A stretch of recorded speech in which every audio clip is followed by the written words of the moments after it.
పిలిచి సీత మనసు గెలిచి కనులు కనులు కలిపి ప్రేమ మనసులొలికి పూలవాన కురిసి నింగి నేల మురిసి ఊరు వాడ తరలి ఉత్సవాలు జరిపి సీతమ్మ సిగ్గుతో రామయ్య ప్రేమతో సీతమ్మ గుండెలో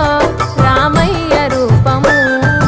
నిండు నూరేళ్ళు వర్ధిల్లాలని జనసంద్రం ఏడు జన్మాలు ఏకమవ్వాలని కలకాలం ఈ ఇద్దరు ఎల్లప్పుడు ఉండాలి సంతోషం కళ్యాణం కమనీయం